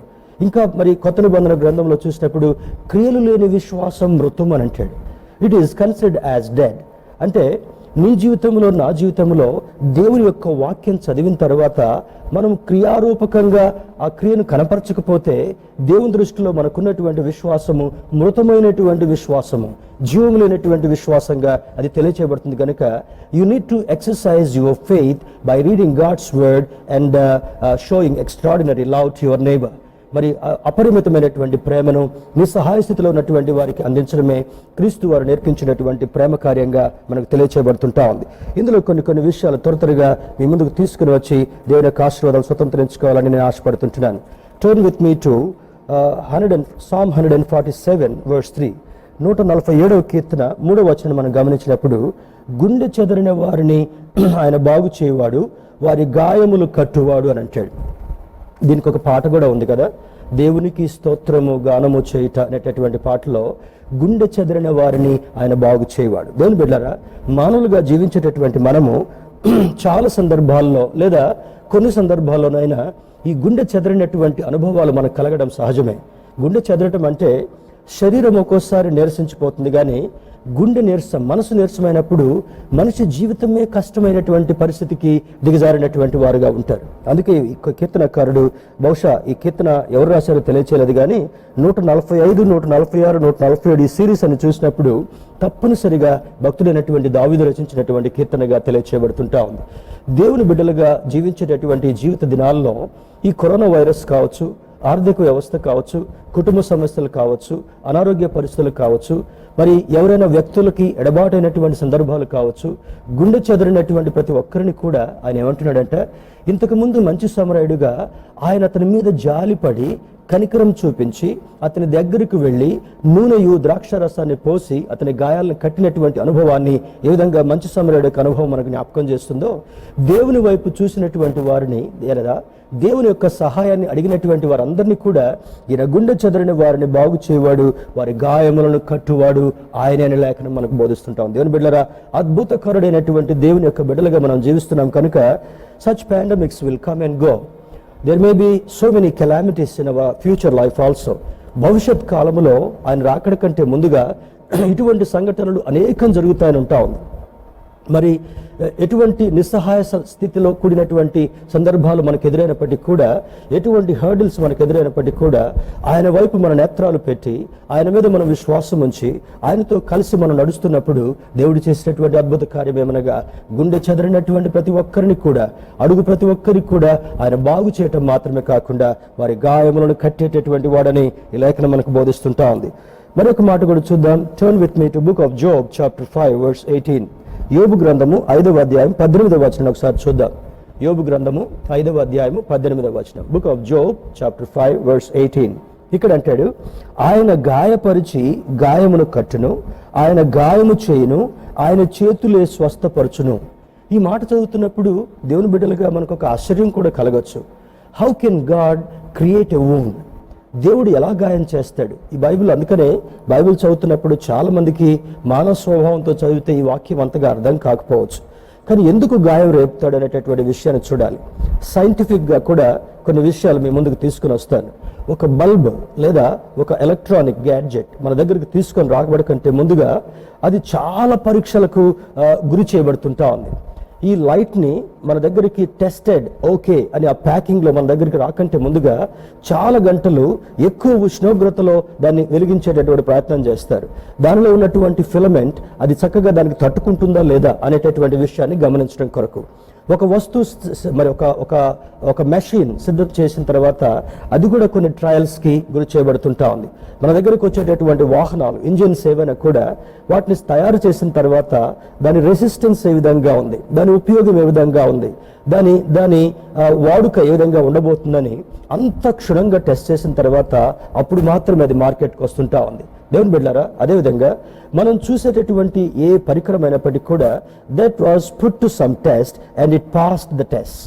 అంటే ఆ శోధన అంతటికి కూడా, ఆ పరీక్షకంతటికి కూడా నెగ్గినటువంటి అనుభవాన్ని పొందిన తర్వాతనే అది మానవులకు ఉపయోగకరమైనటువంటి వస్తువుగా బయటకు ఎలాగొస్తుందో, నేను కూడా దేవునికి ఇష్టమైనటువంటి బిడ్డలుగా ఉండాలంటే మన జీవితంలో గాయాలు కలగక తప్పదు, మన జీవితాల్లో అవమానాలు కలగక తప్పదు, మన జీవితాల్లో శోధనలు కలగక తప్పదు, మన జీవితాల్లో భయంకరమైనటువంటి వేదనతో కూడినటువంటి సన్నివేశాలు కలగక తప్పదు. అటువంటి సందర్భాల్లో మనము తేలిపోయేటటువంటి అనుభవంలోకి వెళ్లకుండా దేవునిలో ఎదిగేటటువంటి వారుగా, దేవునిలో బలపడేటటువంటి వారుగా ఎలా ఉంటామో చూసేటటువంటి దేవుడు. అందుకే కొన్ని సందర్భాల్లో నేను మీకు జ్ఞాపకం చేస్తూ ఉంటుంటాను. Satan tempts, సాతానుడు మరి శోధిస్తాడు, గాడ్ టెస్ట్, దేవుడు పరీక్షిస్తాడు, ఆయన బిడ్డలను పరిశోధిస్తాడు. కానీ సాతానుడు అయితే శోధనను మరి ఒక టెంప్టేషన్కి గురి చేసేటటువంటి వాడుగా ఉంటాడు. ఈజీగా వారిని పక్కదావను పట్టించేటటువంటి వాడుగా వాడు ప్రయత్నం చేస్తుంటాడు. కనుక వాక్యానుసారంగా ఎప్పుడు మెలకువగా ఉండేటటువంటి వారుగా ఉండాలని దేవుని యొక్క వాక్యం మనకు బోధిస్తుంటా ఉంది. ఇక్కడ యోబు యొక్క జీవితంలో మనం గమనించినప్పుడు అంటాడు చూడండి, ఆయన గాయపరిచి గాయమును కట్టును. యోబు యొక్క జీవితంలో మొట్టమొదటి అధ్యాయంలో చూస్తే ఆయన యథార్థవంతుడు, న్యాయవంతుడు, నీతిమంతుడుగా ఉన్నాడు, చెడును విసర్జించినటువంటి వాడుగా ఉన్నాడు. అపవాది చాలా సందర్భాల్లో యోబు యొక్క జీవితాన్ని చూసి ఓర్వలేక అక్కసుతో, ఆక్రోషంతో యోబు యొక్క జీవితాన్ని నలగగొట్టాలని ప్రయత్నం చేస్తాడు. కానీ సాతానుడికి అది వీలు పడల. ఈ యోబు గ్రంథం చదివితే మనకు స్పష్టంగా అర్థమవుతుంటా ఉంది. యోబుకు 10 మంది పిల్లలు ఉన్నారు, మరి 7 మగ పిల్లలు, 3 ఆడపిల్లలుగా. అయితే వాళ్ళు కూడా మరి చాలా స్వేచ్ఛతో తండ్రి చెప్పినటువంటి ఆ భయభక్తులతో జీవించేటటువంటి వారు. యోబు యావదాస్తి చుట్టూ కూడా మరి అద్భుతమైనటువంటి ఆ కంచెను వేసి ఏ సాతాను యొక్క శోధన కలగకుండా యోబు యొక్క జీవితాన్ని కాపాడుతూ వచ్చాడు దేవుడు. కానీ ఆయనకు ముగ్గురు స్నేహితులు ఉన్నారు. చూడండి, వాళ్ళు మరి ఆ ముగ్గురు స్నేహితులు ప్రాణ స్నేహితులుగా ఉండి ఏమంటారు చూడండి, వాటిలో ఒకటి గమనిద్దాం. ఐ థింక్ 2వ అధ్యాయం 11వ వచనంలో తేమానీయుడైన ఎలీఫజు, షూహీయుడైన బిల్దదు, నయమాతీయుడైన జోఫరు అను యోబు ముగ్గురు స్నేహితులు అతనుకున్నారు. అతనికి మరి ప్రతిరోజు కూడా యోబు దగ్గరికి వచ్చి వాళ్ళు సమయం గడిపేటటువంటి వాళ్ళు, తన సంతోషంలో తన దినచర్యల్లో వాళ్ళు పాల్గొనేటటువంటి వారు, ప్రాణ స్నేహితులుగా ఉన్నారు కనుక. అయితే యోబు చేస్తున్నటువంటి పని ఏంటంటే, తన యొక్క బిడ్డలు ప్రతిరోజు ఆ తినడము, విలాసవంతంగా ఉండడము, సంతోషంతో గడిపేటటువంటి దానిలో ఎక్కడైనా దేవునికి దుఃఖం, బాధ, ఆయాసం కలిగించేటటువంటి వారుగా ఉంటారేమోనని ముందుగా గుర్తెరిగి ప్రతిరోజు ఆయన దహన బలి అర్పిస్తూ దేవుని దగ్గర సాష్టాంగపడి ప్రార్థించేటటువంటి వాడు. అయ్యా, ఒకవేళ నేను కానీ, నా కుటుంబం కానీ, నా బిడ్డలు కానీ నీకు విరోధంగా, నీకు ఆయాసం కలిగించేటటువంటి పనులు ఏమైనా చేస్తే దయతో మమ్మల్ని క్షమించు ప్రభు అని. అందుకు దేవుడు యోబుకున్నటువంటి ఆలోచనను మెచ్చి తన కుటుంబం చుట్టూ, తన యావదాస్తి చుట్టూ, తన సేవకుల చుట్టూ, తన సంపద చుట్టూ కూడా ఒక అద్భుతమైనటువంటి కాపలా ఉంచినట్లుగా లేఖనాలు మనకు బోధిస్తుంటా ఉన్నాయి. అయితే అపవాది వచ్చి దేవుని దగ్గర పర్మిషన్ తీసుకుని అంటాడు, నువ్వు ఎంతగా భద్రపరచబట్టి యోబు నీకు దగ్గరగా ఉన్నాడు, ఒక్కసారి నాకు అవకాశం ఇవ్వు, అతన్ని ఏం చేస్తానో చూడన్నప్పుడు దేవుడు అంటాడు, అతని ప్రాణం మీద తప్ప నీకు దేని మీద నువ్వు ఏమైనా చేయొచ్చు, you go head and you do what ever you want, నువ్వు చేయగలిగింది చేయని అపవాదిని పంపించిన తర్వాత అపవాది భయంకరమైనటువంటి శోధనలు యోబుకు క్రియేట్ చేస్తాడు. తనకున్నటువంటి బిడ్డలు అందరూ ఒకే రోజు చనిపోతారు. తనకున్నటువంటి గొర్రెల మందలు, ఒంటెల మందలు అన్నీ కూడా ఒకదాని తర్వాత చనిపోయినటువంటి అనుభవం. ఆ తర్వాత ఈ వార్తలు ఒక్కొక్కటి తెస్తున్నప్పుడు తన స్నేహితులతో ఉంటున్నటువంటి యోబు తన బట్టలు చింపుకొని, బూడిద చల్లుకొని, గోనెపట్ట కట్టుకొని మరి ఆ దేవుని యొక్క సముఖంలో ప్రార్థిస్తున్నప్పుడు అతనికి బొబ్బలు కూడా వచ్చాయి. తన ఆరోగ్యాన్ని అంతా కూడా క్షీణింపజేసి భయంకరమైనటువంటి దీనస్థితికి వచ్చిన తర్వాత భార్య కూడా నిందిస్తుంటా ఉంది, ఇంకేమయ్యా నీ దేవుడు ఎక్కడున్నాడు, నీ దేవుడిని వదిలిపెట్టి యూ బెటర్ డై, నువ్వు చనిపోతే మంచిది, నీ దగ్గరకు వద్దామన్నా కూడా నీ కురుపుల నుంచి వచ్చేటటువంటి ఆ దుర్వాసన చాలా అసహ్యకరంగా ఉంటా ఉంది. ఈ ముగ్గురు స్నేహితులు కూడా యోబుని వదిలిపెట్టి వెళ్ళిపోయారు. అటువంటి సందర్భంలో ఉన్నప్పుడు చూడండి, అక్కడ అంటాడు 18వ వచనంలో, ఆయన గాయపరిచి గాయమును కట్టును, ఆయన గాయము చేయును, ఆయన చేతులే స్వస్థపరచును. ఇంత భయంకరమైనటువంటి వేదనను అనుభవిస్తున్నటువంటి యోబు జీవితంలో ఆయన చేస్తున్నటువంటి పరిస్థితి ఏంటో తెలుసా, ఆ బొబ్బలు గీరుకోవటానికి కూడా ఉపశమనాన్ని పొందడం కొరకు ఆయన వీలు కాకుండా అంత వేదనగా శరీరం అంతా కూడా క్షీణించిపోయిన తర్వాత ఒక మాట అంటాడు, నా శరీరం క్షీణించిపోయినా కూడా పర్లేదు, నా ఆత్మతో దేవుని స్తుతిస్తాను. దేవుడు ఇచ్చాడు, దేవుడే తీసుకున్నాడు. దేవుడిని ఎక్కడ కూడా నిందించలా. దేవా, నీకు ఎంత ఆస్తి ఎందుకు ఇచ్చావు, నా బిడ్డలందరినీ ఒకే రోజుకి తీసుకున్నావు, నా ఆరోగ్యాన్ని ఎందుకు మొత్తి ఇలా క్షీణింపజేశావు, నా స్నేహితులు ముగ్గురు ప్రాణ స్నేహితులు దూరంగా వెళ్ళిపోయారు, నాతో ఉండవలసినటువంటి నా భార్య కూడా భయంకరంగా నిన్ను దూషిస్తుంటా ఉంది, నన్ను కూడా హేళన చేస్తుంటా ఉంది అని ఎప్పుడు కూడా ఆయన మాట అనలే. He was so obedient.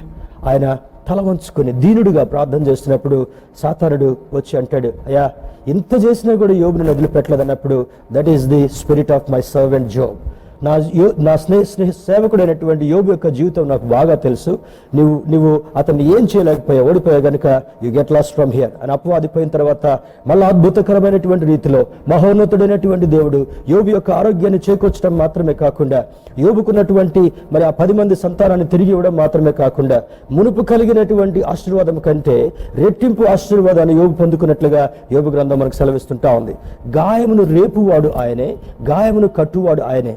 ఒకవేళ నీకేదైనా గాయం కలిగితే, ఒకవేళ నీకేదైనా కొదువు కలిగితే, దేవుణ్ణి మరి దూషించకుండా యోబు వలె నువ్వు జీవించగలిగినప్పుడు, ఒక పటిష్టమైనటువంటి ఆత్మ సంబంధమైనటువంటి జీవితాన్ని నువ్వు వ్యక్తపరిచినప్పుడు, దేవుడు నీకు డబుల్ పోర్షన్ ఆఫ్ బ్లెస్సింగ్స్ ఇవ్వడం మాత్రమే కాకుండా, ఇదిగో నా ప్రియమైనటువంటి సేవకుడు ఇంత భయంకరమైన దాంట్లో కూడా నా వైపు చూస్తూ ఉన్నాడు, నాతో జీవించేటటువంటి వాడుగా ఉన్నాడని ఒక అద్భుతమైనటువంటి సాక్ష్యాన్ని దేవుడు ఇవ్వగలడని దేవుని సేవకుడిగా జ్ఞాపకం చేస్తుంటున్నాను. He wounds but also binds, he strikes but his hands also heals అంటాడు. నా అరచేతులలో నేను చెక్కుకున్నాను అని అంటాడు. దేవుని బిడ్డలారా, ఆయన శిలువపై ఎక్కింది ఎందుకో తెలుసా? ఈ చేతుల్లో మేకులు నాటబడ్డాయి, ఆయన పాదాల్లో మేకులు నాటబడ్డాయి, ఆయన పక్కలో బళ్ళెం కూర్చోబడింది, ఆయన తలపై ముండ్ల కిరీటం నాటబడింది, ఆయన దీపంతో కూడా నాగల చాల వలె దున్నబడింది. ఆయన పొందిన దెబ్బల చేత నీకు స్వస్థతనివ్వాలని దేవుడు కోరుకున్నాడు. ఆయన అరచేతులు నిన్ను చెక్కుని తన ప్రియమైనటువంటి బిడ్డగా నిన్ను చూసుకోవాలనుకున్నాడు గనుక, ఒకవేళ గాయము నీ జీవితంలో ఎలా చేసినప్పటికీ కూడా నీవు ఓర్పుతో, సహనంతో హృదయంతో దేవుని వైపు చూసినప్పుడు, దేవుని నిందించకుండా, దూషించకుండా, అపవిత్రమైనటువంటి మాటలు నీ నోట రానివ్వకుండా ఉన్నప్పుడు, యోబుకి ఇచ్చినటువంటి డబుల్ పోర్షన్ ఆఫ్ బ్లెస్సింగ్, రెట్టింపు ఆశీర్వాదాన్ని నీకు ఇవ్వాలని దేవుడు ఆశిస్తున్నట్లుగా దేవుని సేవకుడిగా నీ జ్ఞాపకం చేస్తుంటున్నాను. కీర్తనకారుడు 34వ కీర్తనలో అంటాడు, the lord is near to the broken hearted. విరిగి నలిగినటువంటి హృదయం కలిగినటువంటి వారికి యెహోవా ఆసన్నుడు అని కీర్తనకారుడు దావీదు జ్ఞాపకం చేస్తాడు. దేవుని బిడ్డలారా, he sent fourth his word. చూడండి, మరొక మాట కూడా చదువుకుందాం. 107వ కీర్తనను చూద్దాం. 107వ కీర్తనలో ఒక అద్భుతమైనటువంటి మాటను మనం గమనిద్దాం. Psalm 107, 107వ కీర్తన 20వ వచనాన్ని చూద్దాం. Psalm 107 verse 20. ఇక్కడ రాయబడినటువంటి మాటలో 20వ వచనంలో, ఆయన తన వాక్కును పంపి వారిని బాగు చేసెను, ఆయన వారు పడిన గుంటలో నుండి వారిని విడిపించెను. దేవుని బిడ్డలారా, మానవులమైనటువంటి మనము అనేక సందర్భాల్లో కొన్ని శోధనలో పడిపోవటం, కొన్ని హర్డిల్స్ని దాటలేక, మన శక్తి చాలక, దేవుని యొక్క కృప తోడుగా ఉండక మరి తొట్టిల్లేటటువంటి వారుగా, గుంటలలో పడినటువంటి వారిని అందుకని అంటాడు. అంతే జీవిత దినాలు అంతట్లో కూడా ఎప్పుడో ఏదో ఒక సందర్భంలో మనం శోధనలో, ఇరుకులలో, ఇబ్బందుల్లో పడిపోయేటటువంటి వాళ్ళుగా ఉంటాం కనుక తన వాక్కును పంపి వారిని బాగు చేసిన అంటాడు. స్తోత్రం చెప్దాం, హల్లెలూయా. ఈ వాక్కు మనకి ఆధారంగా ఉండడం మాత్రమే కాకుండా, ఈ వాక్కు మనకు దిశ నిర్దేశాన్ని ఇవ్వడం మాత్రమే కాకుండా, నేనున్నానని వాగ్దానం చేయడం మాత్రమే కాకుండా, నాపై ఆయన పంపినటువంటి జీవవాక్కు మీద మనము ఆధారపడగలిగినప్పుడు ఆయన మనకు సహాయం చేసేటటువంటి వాడు అని అంటాడు. He sent fourth his word and let them he rescued. He sent forth his word and healed them. He rescued them from the pit. యోసేపు యొక్క ఉదాహరణను మనం జీవితాన్ని మనం గమనించినప్పుడు, తన అన్నలు తనని ఒక రకమైనటువంటి జలసి, అసూయ, ద్వేషంతో చూడడం మాత్రమే కాకుండా అతన్ని కొట్టి ఆ గుంటలో పారవేస్తారు. తర్వాత వర్తకులకు అమ్మి వేస్తారు. అందులో ఒక జాలి కలిగినటువంటి అన్న. బానిసగా పోయినటువంటి జీవితంలో కూడా ఆ పిట్ నుండి దేవుడు పైకి తీసుకొచ్చి యోసేపు యొక్క జీవితాన్ని ఎంత అద్భుతంగా ఆశీర్వదించిన విధానమో మనకు అర్థమవుతుంటా ఉంది. He sent fourth his word and healed them. ఆయన వాక్కును పంపి వారిని బాగు చేసినటువంటి వాడుగా ఉన్నట్లుగా లేఖనం జ్ఞాపకం చేస్తుంటా ఉంది. Turn with me to Isaiah 61, యెషయా గ్రంథము 61వ అధ్యాయంలో కొన్ని మాటలు చూద్దాం. Isaiah 61 verse 1-2. యెషయా గ్రంథము 61వ అధ్యాయము మొదటి 2 వచనాలు గమనిస్తే, ప్రభువగు యెహోవా ఆత్మ నా మీదికి వచ్చి ఉన్నది, దీనులకు సువర్తమానము ప్రకటించుటకు యెహోవా నన్ను అభిషేకించెను, నలిగిన హృదయము గల వారిని దృఢపరచుటకును, బంధింపబడిన వారికి విముక్తిని ప్రకటించుటకును, యెహోవా హితవత్సరమును మన దేవుని ప్రతిదండన దినమును ప్రకటించుటకును, దుఃఖాక్రాంతులందరినీ ఓదార్చుటకును. ఈ మాటలు మనం చదువుతున్నప్పుడు మరి 74వ ప్రవచనంగా పాత నిబంధన గ్రంథంలో లేదా యెషయా భక్తుడి ద్వారా ఇవ్వబడినటువంటి 74th ప్రాఫెసీ, 74వ ప్రవచనాన్ని మొదటి 2 వచనాల్లో ఇవ్వబడినటువంటి ప్రవచనం నెరవేరింది. 3 నుండి 11వ వచనం వరకు ఉన్నటువంటి ప్రవచనము ఇంకా నెరవేర్చవలసి ఉందని ఈ లేఖనం హిస్టరీ మనకు తెలియజేస్తుంటా ఉంది. దేవుని బిడ్డలారా, యెషయా భక్తుడు ఇచ్చినటువంటి ప్రవచనాన్ని ఒకసారి లూకా సువార్త 4వ అధ్యాయంలోకి వెళ్ళి చూద్దాం. గాస్పుల్ ఆఫ్ లూక్ చాప్టర్ 4, 4వ అధ్యాయము 16 నుంచి 18వ వచనం వరకు మనం గమనించినప్పుడు అక్కడ కూడా యెషయా భక్తుడు యేసుక్రీస్తు ప్రభువారు పుట్టకంటే ముందుగా 74వ ప్రవచనంగా ఏ విధంగా మహోన్నతుడైనటువంటి దేవుడు యెషయా ద్వారా పలికించాడో అవే మాటలు భక్తుడైనటువంటి లూకా యేసుక్రీస్తు ప్రభువారి గురించి రాసినటువంటి దానికి ఎగ్జాక్ట్లీ మనకు దగ్గరగా కనబడుతుంటా ఉంది. Luke chapter 4 verse 16-18. తరువాత ఆయన తాను పెరిగిన నజరేతునకు వచ్చెను, తన వాడుక చొప్పున విశ్రాంతి దినమందు సమాజ మందిరంలోనికి వెళ్లి చదువుటకై నిలుచుండగా ప్రవక్త అయిన యెషయా గ్రంథము ఆయన చేతికి ఇవ్వబడెను. ఆయన గ్రంథము విప్పగా, ప్రభువు ఆత్మ నా మీద ఉన్నది, బీదలకు సువార్త ప్రకటించుటకై ఆయన నన్ను అభిషేకించెను, చెరలోనున్న వారికి విడుదలను, గుడ్డి వారికి చూపును కలుగునని ప్రకటించుటకును, నలిగిన వారిని విడిపించుటకును, ప్రభువు హితవత్సరము ప్రకటించుటకును ఆయన నన్ను పంపి ఉన్నాడు. దేవుని బిడ్డలారా, ఎంత అద్భుతమైనటువంటి మాట. యేసుక్రీస్తు ప్రభువారు నరావతారిగా ఈ లోకంలోనికి పంపబడకంటే ముందుగానే అద్భుతమైనటువంటి రీతిలో యెషయా భక్తుని ద్వారా 61వ అధ్యాయం మొదటి 2 వచనాల ప్రవచనాన్ని ఇస్తాడు. ఆ ప్రవచనం ఎప్పుడు నెరవేరుతుంటా ఉంది? యేసుక్రీస్తు ప్రభువారు బాలుడిగా, ఆయన యవనస్తుడిగా దేవుని యొక్క మందిరంలోనికి వెళ్ళినప్పుడు ఆయన చేతికి ఈ యొక్క గ్రంథం ఇవ్వబడింది. ఆ గ్రంథం చదువుతుండగా ఎగ్జాక్ట్లీ ఆనాడు ఉన్నటువంటి ప్రజలకు అర్థమయ్యేటట్లుగా ఈనాడు ఉండేటటువంటి మనకు కూడా భక్తుడైనటువంటి లూకా ద్వారా వాయించి ఆ క్లోజ్ సన్నివేశాన్ని he sent his word and heal them అని ఇందాక చదివినటువంటి మాట, 107వ కీర్తన 20వ చదివినటువంటి మాట, యెషయా భక్తుడు ప్రవచించడం. యెషయా భక్తుడు ప్రవచించినటువంటి మాటను యేసుక్రీస్తు ప్రభువారు మందిరాన్ని దర్శించినప్పుడు, ఆ యొక్క సమాజ మందిరంలోకి వెళ్ళినప్పుడు ఆ మాటలు చదువుతూ ఈ యొక్క అర్థాన్ని మనకు విశదీకరిస్తున్నట్లుగా అర్థమవుతుంటా ఉంది. అక్కడ జరిగినటువంటి మాట చూసినప్పుడు గాడ్ అనాయింటెడ్ హిమ్, దేవుడైనటువంటి యెహోవా తన కుమారుడు యేసుక్రీస్తుని ఆయన అభిషేకించడం మాత్రమే కాకుండా ఏం చేశాడని మనం చూసినప్పుడు చూడండి, గాడ్ అనాయింటెడ్ హిమ్, మొట్టమొదట ఆయనకు అభిషేకం ఇవ్వబడింది. రెండవది to preach good news to the poor, అంటే ధనికులు బీదులు అనేటటువంటి వారి గురించి కాదు, ఆత్మ సంబంధంగా వెనుకబడినటువంటి వారికి, దేవుని యొక్క రక్షణ తెలవనటువంటి వారికి యేసుక్రీస్తు ప్రభువు ద్వారా రక్షణ సువార్త అందించబడింది. అది జీవవాక్కుగా మనకి ఇవ్వబడిందని ఈ లేఖనం యొక్క అర్థమై ఉంటా ఉంది. రెండవదిగా he was sent to bind up wounds, అనేక మందికి కలిగినటువంటి గాయాలను ఆయన మాన్పుటకు పంపబడి ఉంటున్నాడు. మూడవది మరి to proclaim liberty to captives, బందీలో ఉన్నటువంటి వారికి, అనగా పాపం అనేటటువంటి బంధకాల్లో ఉన్నటువంటి వారికి, ఇహలోక సంబంధమైనటువంటి శోధనలు అనేటటువంటి కీడు అనేటటువంటి బంధకంలో ఉన్నటువంటి వారికి విడుదల కలిగచేయట కొరకై ఆయన మన కొరకు పంపబడి ఉన్నాడు. తర్వాత నాలుగవది చూసినప్పుడు to release prisoners from darkness, చీకటిలో నుండి, అంధకారంలో నుండి మరి అద్భుతమైనటువంటి వెలుగులోనికి మనం నడిపించడం కొరకు యేసుక్రీస్తు ప్రభువారు మన కొరకు పంపబడ్డాడు. దేవుని బిడ్డలారా, ఆ మంచి సమరయుడు none other than Jesus Christ. ఆ యేసుక్రీస్తు ప్రభువారు ఎందుకు ఈ లోకంలోనికి పంపబడ్డాడని ఉపమాన రీతిగా ధర్మశాస్త్రోపదేశకుడైనటువంటి వాడికి బోధిస్తూ ఈ ఉదయకాల సమయంలో పరిశుద్ధాత్మ దేవుడు నీవు నేను కూడా నిన్ను వలె నీ పొరుగు వారిని ప్రేమించేటటువంటి వారుగా ఉండగలగాలి. యేసుక్రీస్తు ప్రభువారు జీవవాక్యాన్ని మన కొరకు ఇచ్చాడు కనుక ఆ వాక్యాన్ని చదవడం మాత్రమే కాకుండా వాక్యాన్ని అర్థం చేసుకుని వాక్య ప్రకారం జీవించేటటువంటి వారుగా, బంధకముల నుంచి విడుదల పొందినటువంటి వారుగా, గాయపడినటువంటి మనము ఆయన కృప ద్వారా, ఆయన వాక్కు ద్వారా అద్భుతమైనటువంటి స్వస్థత పొందినటువంటి వారుగా జీవించాలనేటటువంటిదే దేవుని యొక్క ముఖ్య ఉద్దేశం. మరొక ప్రవచనాన్ని కూడా చూద్దాం. Turn with me to book of Ezekiel గ్రంథము 34వ అధ్యాయము 4వ వచనం 16వ వచనాన్ని చూద్దాం. Book of Ezekiel chapter 34 verse 4 and 16.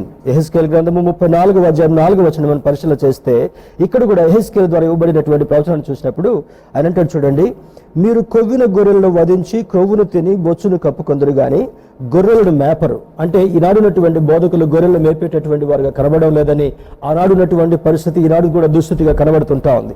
బలహీనమైన వాటిని మీరు బలపరచరు, రోగము గల వాటిని స్వస్థపరచరు, గాయపడిన వాటికి కట్టుకట్టరు, తోలు వేసిన వాటిని మరలా తోలుకుని రారు, తప్పిపోయిన వాటిని వెదకరు. అది మాత్రమే కాక మీరు కఠిన మనస్కులై బలత్కారముతో వాటిని ఎలుదురు. ఆనాడు మరి యాజకులుగా ఉన్నటువంటి వారు, ఇందాక విన్నాం కదా, యాజకుడు మొట్టమొదటి వచ్చి ఆ గాయపరచబడిన వాటిని దాటిపోయాడు. లేవీయుడు ఒకడు వచ్చాడు, దాటిపోయాడు. కానీ మంచి సమరయుడు ఆ మార్గంలో వస్తూ అతనికి ప్రమాదం ఉంది, ప్రమాదం పొంచి ఉంది అనేటటువంటి దానికి కూడా లెక్క చేయకుండా, తన ప్రాణానికి కూడా లెక్క చేయకుండా ఆ తోటి వాడేటువంటి, ఆ పొరుగు వాడేటువంటి వ్యక్తిని మరి ఎంతో ఆదరించినట్లుగా మనకు కనబడుతుంటా ఉంది. ప్రభు అయినటువంటి యేసుక్రీస్తు వారు కూడా మన కొరకు పంపబడినటువంటి వాడుగా ఉన్నాడు. మన కొరకు బొచ్చు కత్తిరించు వాని ఎదుట గొర్రె మౌనంగా ఉన్నట్లుగా ఆయన ఎంత శ్రమ పడుతున్నా కూడా మౌనంగా ఉన్నాడు. నీ కొరకు నా కొరకు అద్భుతమైనటువంటి రక్షణ కల్పించినటువంటి వాడుగా ఉన్నాడని ఈ లేఖనం ద్వారా మనకు అర్థమవుతుంటా ఉంది. దీనిలో ఎహెజ్కేల్ ప్రాఫెసీలో మనం చూసినప్పుడు he will seek the lost. ఈనాడున్నటువంటి యాజకులైతే ఎక్కువగా పట్టించుకోకపోతున్నప్పటికీ కూడా ఆయన ఎందుకు పంపబడ్డాడంటే తప్పిపోయినటువంటి వారిని వెదకి రక్షించడం కొరకు ఆయన పంపబడ్డాడు. రెండవది బ్రింగ్ బ్యాక్ ది స్ట్రేస్, అంటే మరి స్ట్రే డాగ్స్ అంటాం చూడండి, వీధి కుక్కలు అని అంటాం. ఆ విధంగా స్ట్రేగా వదిలిపెట్టబడినటువంటి వారిని, ఎవరు పట్టించుకోకుండా ఉన్నటువంటి వారిని తిరిగి ఆయన దగ్గరికి తీసుకుని వచ్చి ఆయన వారిని రక్షించేటటువంటి వాడు, అవసరాలు తీర్చేటటువంటి వాడని రుజువు చేయాలనుకున్నాడు. మూడవది బైండ్ అప్ ద బ్రోకెన్, మరి హృదయం పగిలిపోయినటువంటి వారు, హృదయం నలిగిపోయినటువంటి వారు, జీవితంలో చితకగొట్టబడినటువంటి వారు, అనగా భవిష్యత్తులో వారికి ఎంత మాత్రం కూడా మరి ఆ మేలు జరగదనేటటువంటి సందర్భాల్లో ఉన్నటువంటి వారిని కూడా ఆయన ఆదరించడం కొరకు పంపబడినటువంటి వాడుగా ఉన్నాడు. 4వది స్ట్రెంగ్థెన్ ద వీక్, బలహీనులుగా ఉన్నటువంటి వారిని బలపరచుట కొరకు ఆయన ఈ లోకంలోనికి వచ్చాడని యెహెజ్కేలు భక్తుల ద్వారా తెలియచేయబడుతుంటా ఉంది. దేవుని బిడ్డలారా, మరియు కీర్తనకారుడైనటువంటి దావీదు 51వ కీర్తన 17వ వచనంలో మనం చూసినప్పుడు న్యూ లివింగ్ ట్రాన్స్లేషన్ లో మనం గమనించినట్లయితే, the sacrifice you desire is a broken heart, you will not reject a broken and repentant heart O God అని అంటాడు. దేవుని బిడ్డలారా, మరి ఇక్కడ ఉన్నటువంటి దానిలో విరిగి నలిగిన హృదయమును నీవు అలక్ష్య పెట్టవు అని అంటాడు. దావీదు ఆ దినాల్లో ఒక లోక సంబంధమైనటువంటి మానవ కోరికను బట్టి ఒక చిన్న తప్పిదం చేసిన తర్వాత దేవుని చేత సంధించబడినటువంటి వాడిగా ఉన్నాడు. ఆ ట్విన్ సిన్స్ కమిట్ చేసిన తర్వాత, అయ్యా నీ పరిశుద్ధాత్మ నా దగ్గర నుంచి దూరం చేయొద్దయ్యా, నీ కృపను నాకు తోడుగా ఉంచయ్యా, నీవు నన్ను గాయాలు కట్టేటటువంటి వాడవయ్యా, నా బుద్ధిని మార్చేటటువంటి వాడవయ్యా, నన్ను స్వస్థపరిచేటటువంటి వాడవయ్యా, నీకు సన్నిహితంగా చేయట కొరకు నన్ను క్షమించేటటువంటి వాడవయ్యని అంగలారుస్తూ 51వ కీర్తనలో చేసినటువంటి ప్రార్థనలో 17వ వచనంలో విరిగి నలిగినటువంటి హృదయము దేవునికి ఇష్టమైనటువంటిది, అటువంటి వారిని నీవు అలక్ష్య పెట్టవని కీర్తనకారుల ద్వారా తెలియచేయబడుతుంటా ఉంది. మలాకి గ్రంథంలో కూడా ఒక మాటను చూద్దాం. బుక్ ఆఫ్ మలాకి చాప్టర్ 3 వర్స్ 2 and 3. మలాకి గ్రంథము 3వ అధ్యాయము 2-3 వచనాలు మనం గమనిద్దాం.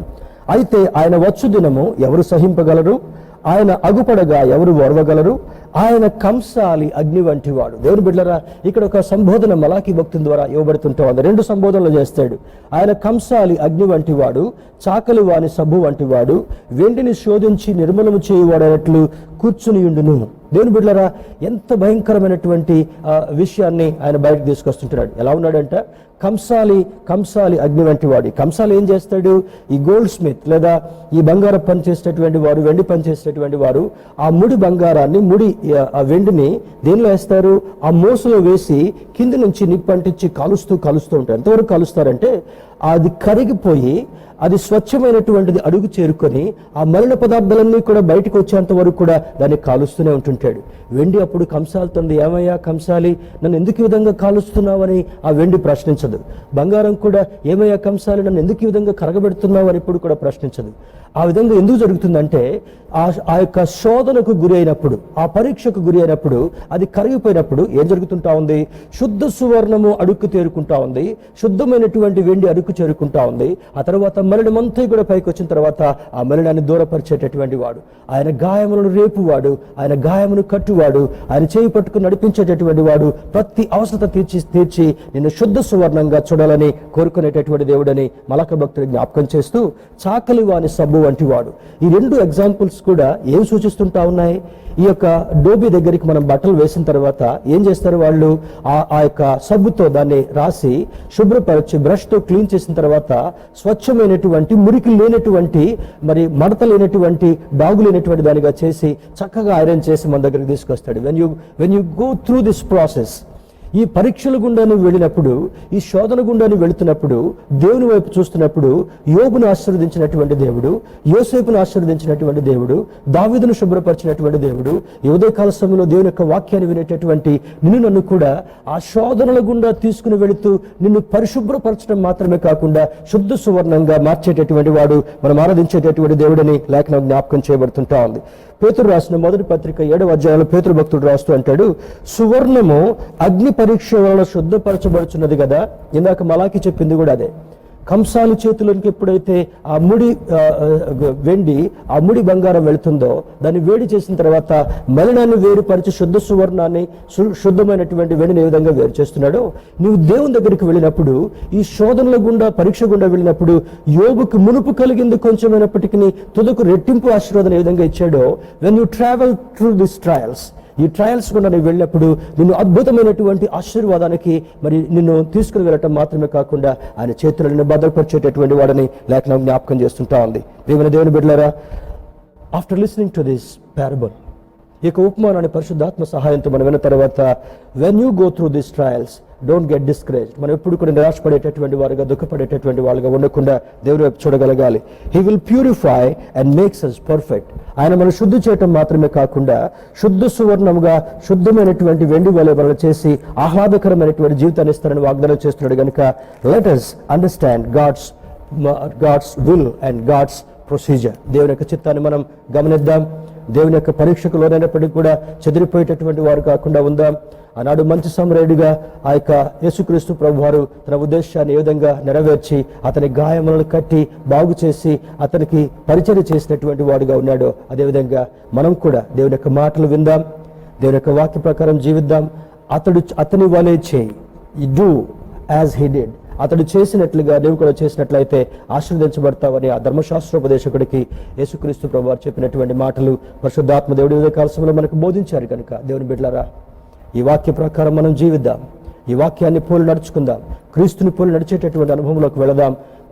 మరి మంచి అద్భుతమైనటువంటి జీవిత సాక్ష్యాన్ని కలిగి ఉందాం. దేవుడిచ్చేటటువంటి ప్రతి విధమైనటువంటి మేళ్లు పొందుకుందాం. అటు కృప దేవుడు ఈ వాక్యాన్ని విన మనందరికీ కలుగుచేయునుగాక. ఆమేన్.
థ్యాంక్ యూ పాస్టర్ గారు. ఈ వాక్యం విని మీరు అందరు ఆశీర్వదింపబడ్డారని నమ్ముతున్నాము. ఈ వారం అనౌన్స్మెంట్స్ ని గమనిద్దాం. ముందుగా ఈ వారం బర్త్డేస్ జరుపుకుంటున్న వారు 11th October M Jyothi Sravanthi, 12th October A Sasikiran, 13th October M Suprasad Tarun, 14th October M Vinod S Swapna, 15th October GDJ Krupakar, K Vijaya Prashanthi, K Vijayarani, 16th October D Sravan Kumar, D Sumanth, Lekhana. We wish you all a very happy birthday. ఈ service అనంతరం Zoom app ద్వారా Sunday school జరగబోతుంది. ఈరోజు regular సండేలా కాకుండా fun day ఉంది కాబట్టి పిల్లలందరూ గమనించి జాయిన్ అవ్వాల్సిందిగా కోరుకుంటున్నాం. అలాగే 10:30కి బిగినర్స్ మరియు ప్రైమరీ క్లాస్కి, 11:30కి జూనియర్స్ మరియు సీనియర్స్ క్లాస్కి జరగబోతుంది కాబట్టి అందరూ టైంని గమనించి వారి స్లాట్స్లో జాయిన్ అవ్వాల్సిందిగా కోరుకుంటున్నాం. ఎవరికైనా డీటెయిల్స్ కావాలంటే మీ స్క్రీన్ మీద కనిపిస్తున్న నంబర్కి మీరు కాల్ కానీ వాట్సాప్ కానీ చేసి వాటిలో పాల్గొనవచ్చు. అలాగే ఈరోజు సాయంత్రం 7 o'clockకి యూత్ మీటింగ్ జరుగుతుంది. జూమ్ యాప్ ద్వారా యూత్ ఫెలోషిప్లో ఉన్న మెంబర్స్ అందరూ దాంట్లో పాల్గొని దేవుని ఆరాధించాల్సిన కోరుకుంటున్నాం. ఈ వారం అనౌన్స్మెంట్స్కి వచ్చినట్లయితే ప్రతిరోజు ఉదయం 5:30 గంటలకి విజ్ఞాపన ప్రార్థనలు జరుగుతున్నాయి. దాంట్లో కూడా పాల్గొనాల్సింది కోరుకుంటున్నాం. అలాగే స్త్రీల సహవాసం ప్రతి మంగళవారం మరియు శుక్రవారం ఉదయం 11 గంటలకి ఆన్లైన్లో కలుస్తున్నారు కాబట్టి దాంట్లో కూడా పాల్గొనాల్సిందిగా కోరుకుంటున్నాం. ఈవినింగ్ ప్రేయర్స్ మంగళవారము మరియు గురువారం సాయంత్రం 7:30 గంటలకి లైవ్ జరగబడుతున్నాయి. So every Tuesday and Thursday మీరందరూ కూడా ఈవినింగ్ ప్రేయర్స్లో పాల్గొని దేవుని యొక్క ఆశీర్వాదాలు పొందాలని మేము కోరుతున్నాము. బైబిల్ క్లాస్ 7 o'clock సాటర్డే జరపబడుతుంది. సో ఎవరైతే రిజిస్టర్ చేసుకున్నారో 4th మాడ్యూల్ జరుగుతుంది, second coming of Jesus Christ and eschatology. So ఎవరైతే రిజిస్టర్ చేసుకున్నారో వారు తప్పకుండా ఆ యొక్క బైబిల్ కోర్స్ని, బైబిల్ క్లాస్ని జాయిన్ అవ్వాల్సిందిగా కోరుతున్నాం. ఇంకా మా చర్చ్ విషయమై తెలుసుకోవాలి అనుకుంటే you can also follow us on social media. మీరు యూట్యూబ్లో కానీ, వాట్సాప్లో కానీ, ఫేస్బుక్, ఇన్స్టాగ్రామ్ దాంట్లో మా పేజ్ని ఫాలో అవుతూ ఉంటే మీకు అప్డేట్స్ వస్తూ ఉంటాయి. So you can follow us on social media. మీ యొక్క ఆఫరింగ్స్ మరియు దశమ భాగాలు మీరు దేవుని పరిచర్య నిమిత్తమే చెల్లించాలనుకుంటే స్క్రీన్ పైన కనిపిస్తున్న నెంబర్కి ఫోన్పే కానీ, గూగుల్ పే ద్వారా కానీ, పేటిఎం ద్వారా కానీ మీరు వాటిని చెల్లించవచ్చు. ఫస్ట్ టైం ఈ ఆన్లైన్ సర్వీస్ చూస్తున్న వారికి very warm welcome. We're glad that you joined us. So మీరు ఇంకా ఇలానే మాతో కనెక్ట్ అవ్వాలి అనుకుంటే కనుక మీరు స్క్రీన్పై కనిపిస్తున్న నెంబర్కి వాట్సాప్ మెసేజ్ చేసినట్లయితే our pastors, our elders are glad to talk to you. So a very warm welcome once again. Thank you for joining us. Hope you're blessed. ఇవన్నీ ఈ అనౌన్స్మెంట్స్ అన్నిటిని జ్ఞాపకం ఉంచుకొని వీటి విషయమే ప్రార్థిస్తూ వీటిలో పాల్గొనాల్సిందిగా కోరుతున్నాం. ఈ సమయంలో పాస్టర్ గారు ముందుకు వచ్చి క్లోజింగ్ ప్రేయర్ చేసిన తర్వాత మనం ఈ యొక్క సర్వీస్ని క్లోజ్ చేసుకుందాం. Thank you.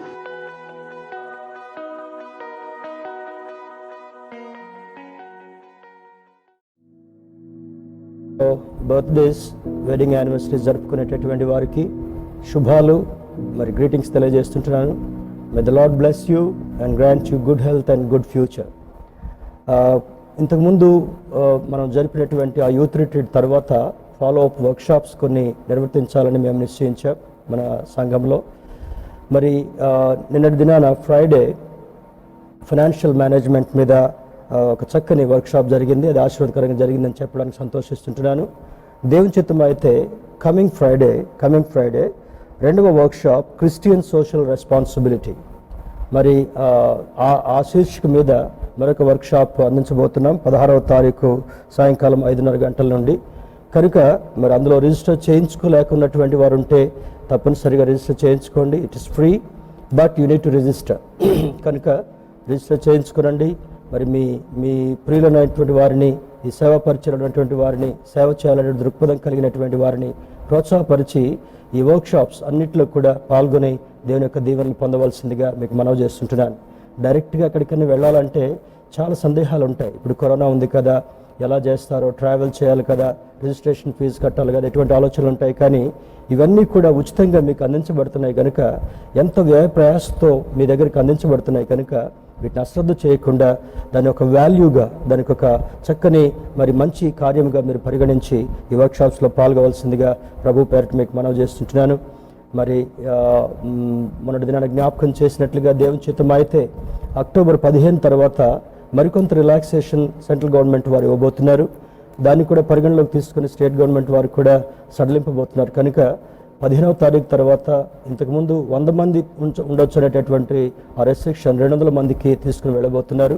కనుక దైవం చిత్తం అయితే మరి పెద్దవాళ్ళు, కొంత అనారోగ్య పరిస్థితులు ఉన్నటువంటి వాళ్ళు ఇంట్లో ఉండి మీరు లైవ్ సర్వీసెస్ చూడొచ్చు.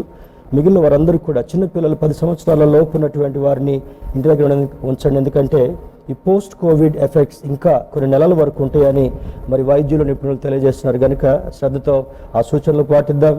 మరి ఆరోగ్యంగా ఉన్నటువంటి వారు, దేవుని సన్నిధిలో గడపాలని ఆశ కలిగినటువంటి వారు నవంబర్ 1st సండే నుంచి ఈ ఫిజికల్ సర్వీసెస్లో పాల్గొనట కొరకు సిద్ధపడవలసిందిగా, ప్రార్థించవలసిందిగా ప్రభు పేరిట మీకు మనవి చేస్తుంటున్నాను. మరి అంతవరకు కూడా స్త్రీల కోడికలు జూమ్ ద్వారా అందించబడుతున్నాయి. యవనస్తుల కోడికలు, సండే స్కూల్ కూడా జూమ్ ద్వారా అందించబడుతుంటున్నాయి.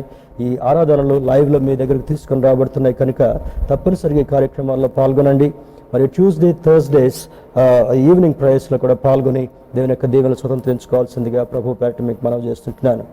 మరి ఈ కార్యక్రమంలో పాల్గొని మీ అందరినీ కూడా అభినందిస్తూ, ప్రేమతో మిమ్మల్ని అభినందిస్తుంటున్నాను. కనుక ఈ సమయంలో తలలు వంచి ప్రార్థన చేసుకుందాం. సర్వకృపానిధియగు మా ప్రియ పరలోకపు తండ్రి, మహోన్నతుడ, పరిశుద్ధుడ, మీ పరిశుద్ధ నామమునకు స్తుతులు, స్తోత్రాలు. గతించిన కాలం అంతట్లో కూడా మీ శ్రేష్టమైన బాహుల్లో మమ్మల్ని దాచి భద్రపరిచి ఈ పునరుద్ధరణ ఆరాధనలో తండ్రి ఆన్లైన్ ద్వారా పాల్గొని మిమ్మల్ని స్తుతించి ఆరాధించేటటువంటి యోగ్యతనిచ్చారు. పరిశుద్ధాత్మని సహాయంతో మాకు నేర్పించినటువంటి ఈ మంచి శీర్షికను బట్టి, గాయములను కట్టువాడు అనేటటువంటి శీర్షిక ద్వారా మాతో మాట్లాడినందుకు వందనాలు. అవును ప్రభువా, ఈ లోకంలో మేము మానవులుగా జీవించినంత కాలం శోధనలు అనుభవింపక తప్పదని మీరు సూచించారు. ఈ శోధన నుండి బయటపడడానికి మార్గం కూడా మీరు ఇస్తారన్నారు. యోబు యొక్క జీవితంలో పరీక్ష చేయటం కొరకు గాయమును రేపారు, గాయమును కట్టారు. డబుల్ పోర్షన్ ఆఫ్ బ్లెస్సింగ్ని, రెండంతల ఆశీర్వాదాన్ని ఆయనకి ఏ విధంగా ఇచ్చారో మేము మాకు జ్ఞాపకం చేశారు.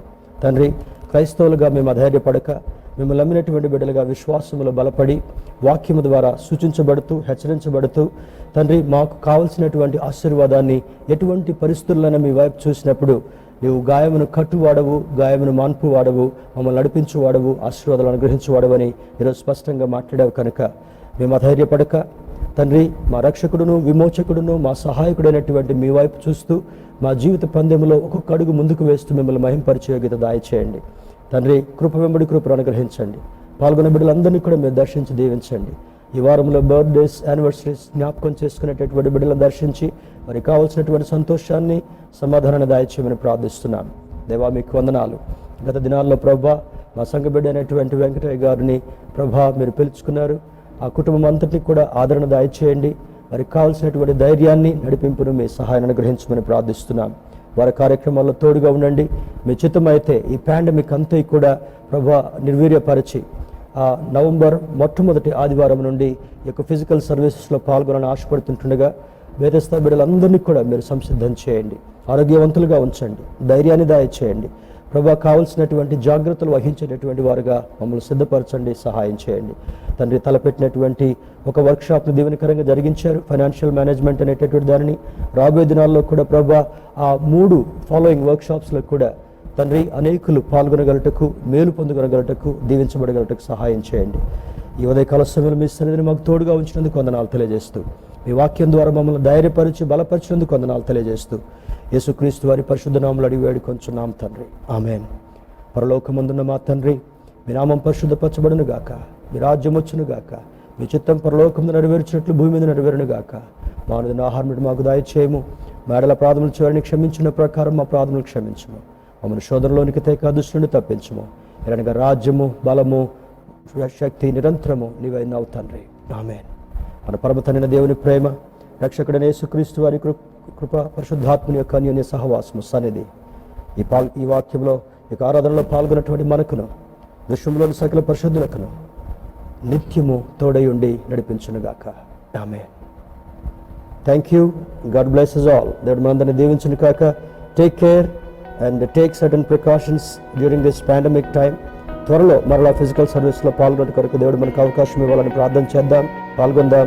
God bless you.